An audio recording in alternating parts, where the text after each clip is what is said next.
Des samouraïs en Égypte, ça semble un peu étrange et même sorti tout droit d'un jeu vidéo de stratégie. Pourtant, c'est ce que nous montre cette photographie de Antonio Beato, prise en 1864. Retour sur l'histoire de cette photographie, pas banale.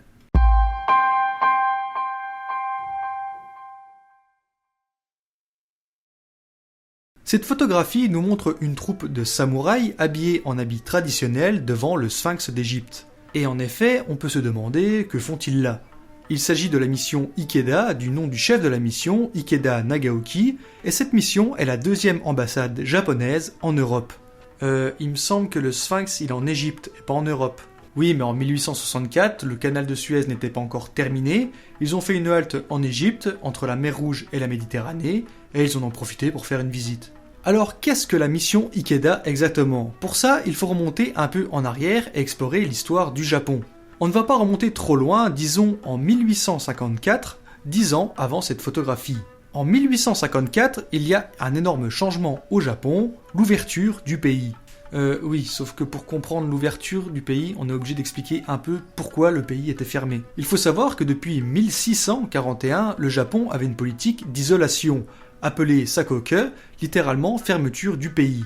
Ça a commencé par l'expulsion des missionnaires chrétiens, puis la limitation des ports ouverts aux étrangers, et au final l'expulsion de tous les étrangers présents au Japon. Les Japonais eux-mêmes avaient interdiction de quitter le pays sous peine de mort. Le Japon voulant absolument préserver sa culture et surtout ses ressources, notamment de cuivre et d'argent. Il gardait tout de même quelques contacts et un commerce extérieur avec la Compagnie néerlandaise des Indes orientales et la Corée. Il y a eu au cours de l'histoire plusieurs tentatives par des nations étrangères de mettre fin au Sakoke.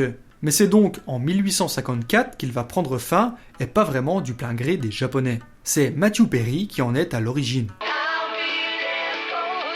Le commandeur Matthew Perry, pas l'acteur. Il est porteur d'une lettre du président américain Millard Fillmore et a pour mission d'ouvrir les routes commerciales vers l'archipel nippon.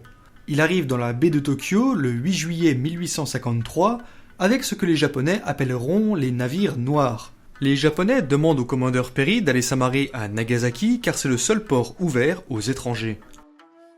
Le commandeur Perry refuse et menace d'ouvrir le feu sur les côtes. Dépassés par la puissance navale, les Japonais laissent le commandeur accoster et délivrer le message du président. Il part ensuite vers la Chine et d'y revenir l'année suivante pour la réponse. Il revient 7 mois plus tard, accompagné de navires britanniques, français, néerlandais et russes. Le Japon n'a pas vraiment le choix et signe le 31 mars 1854 la Convention de Kanagawa qui autorise les navires américains à entrer dans les ports nippons et le Japon signera d'autres traités similaires avec les autres puissances occidentales les années suivantes. Le Japon s'ouvre au monde. Pour l'histoire du Japon, c'est ok, mais ça ne nous dit pas ce que font ces samouraïs au pied du Sphinx. J'y viens. Le Japon est divisé, il y a deux camps, le shogun d'un côté qui dirige le Japon et qui veut revenir sur une politique isolationniste, et de l'autre côté, l'empereur qui jusqu'à là avait un rôle plutôt religieux, commence à s'opposer au shogun, c'est la guerre civile de Boshin.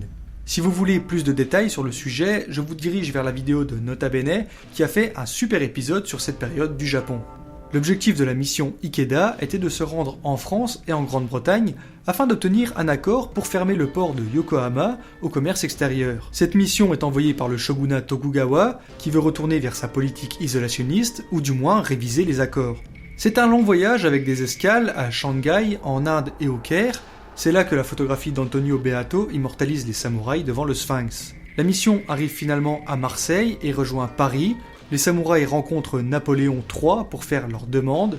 De passage à Paris d'ailleurs, d'autres photos célèbres seront prises de l'ambassade, notamment photographiées par Nadar. La mission, elle, est un échec total car leur requête de la fermeture du port est rejetée.